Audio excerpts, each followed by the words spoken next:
Hello. We're going to continue our discussion on the clerics and the gods of Greyhawk. Clerics of Incabulous detail sheet. Note that he's a greater god. I got it written here. Priests of Incabulous are usually neutral evil or chaotic evil. They are usually found in secluded temples and dungeons in groups of 4 to 13 members, along with any followers. At first level, the title of Acolyte, the cleric earns a 20% immunity to all diseases and slimes, including those caused by cause disease or cause plague spells. Mummy rot, green slime, violet fungi, and similar creatures. This resistance increases by 2% for each level gained. Note that this is not like spell resistance, and character versus enemy hit dice does not change the sum. At 5th level, the high title of High Curate, his clerics gain the ability to cast Hypnotism as a 3rd level illusionist once per day for free. This is a gift and not counted towards the cleric's normal daily spells granted each meditation period. Thereafter, the level of the ability increases by 1 level every time the cleric gains a level. Example, at 13th level, he would be able to cast Hypnotism as an 11th level illusionist. Just subtract 2 levels to find the strength and duration of the spell. Upon reaching 8th level, the title of Patriarch, the cleric may cast a permanent sleep spell once per day.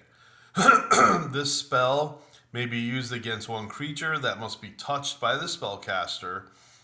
The caster needs to make a to hit roll versus armor class 10. Of course, this is minus a dexterity and any magic armor that creature might have to protect him, or whatever bracers of defense or anything else. The creature gets to make a saving throw versus the spell at -3. The spell may be held in hand for up to 3 rounds if missing in combat, or even if hit while in combat. That's different from regular spell abilities. Usually when a priest or a wizard is hit while the spell is in hand, the spell is ruined.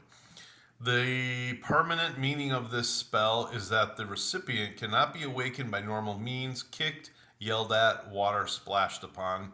It must be magically dispelled. Even with all this, the sleep spell only affects a single creature of 4+4 hit dice and lower. Incabulous's clerics must earn an extra 10% or 2, don't worry about that, 10% of experience to keep gaining levels once they reach level 8. Here is his cleric spell that can be asked for once 4th level magic has been achieved. The clerical spell is called Plague. Sphere, well, firstly, it's Alteration.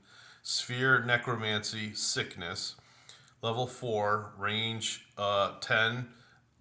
So that would actually be, that's 100 feet. Components, SM, casting time 7 segments, duration 6 turns, area effect special, saving throw special. This spell allows the cleric to inflict a virulent infectious disease on a single target. The target makes a save versus spells, then if a target makes a save versus spells, then there is no effect. If the save fails, the target immediately suffers an attack of plague, becoming feverish and disoriented with illness for 6 turns. During this time, the victim loses 1 point of strength and constitution and suffers -2 to saving throws and to hit rolls, and is +2 to be hit if attacked. All creatures and characters within 10 feet of the victim must pass a constitution check or contract the plague themselves. Creatures currently suffering from the plague cannot contract multiple cases, and creatures within range of more than one victim need check only once. When the plague attack ends, the penalties end. but lost hit points and ability scores take from 1 die 6 days to return. Before the plague effects wear off, there is one final attack, and the victim must make a constitution check against his lowered score. If this fails, the victim dies. If he succeeds, the victim survives and the lost hit points and ability scores return. Important note, any earlier dispelling of this Dwemer negates the need for a constitution check at spell's end, and the return of reduced strength and constitution is immediate. So there's Incabulous. not too shabby right there. Let's see. Clerics of Istus, detail sheet. Greater Goddess, Lady of Fate. Clerics of Istus are usually female, 80%, and are chaotic neutral. A few neutral good or evil aligned priests do exist. All her clerics must keep long, well-kept hair and always openly display her holy symbol. A third-level priest or priestess of Istus obtains a free augury, a first-level clerical spell, to cast once per day, a gift from the goddess. Upon reaching 7th level, the title of Lama, her clerics receive Strand of Binding, another such gift. When a special prayer is uttered, just 3 segments to cast. A single target within 10 feet or 10 yards outdoors must save versus spells or be bound by a force likened to heavy iron chains for a number of rounds equal to the caster's level, with a maximum duration of 1 turn. If the target fails, a turn is 10 minutes. If the target fails its saving throw, it immediately receives a Bend Bars Lift Gates roll to break the enveloping chains. The victim cannot automatically be slain, as it can continue to thrash around. However, any attack against it is made as if the creature were partially immobilized or held. The target is +4 to be hit and loses any armor class dexterity bonuses. The spell does not count toward the caster's normal daily spells and can be used once per day. The target of this spell can be any size category. And that's very interesting. Once reaching 7th level, Clerics of Istus must earn an extra 5% experience point to advance further levels. Her lesser clerics wear gray robes, and her greater clerics, 6 levels and above, wear black with gray or silver web patterns upon them. Below is the spell Enmeshment. Only her clerics can cast. Enmeshment, Conjuration Summoning. Level 6, range 10 that's 10 feet or 10 yards. Duration, special, area of effect, 30-foot cube.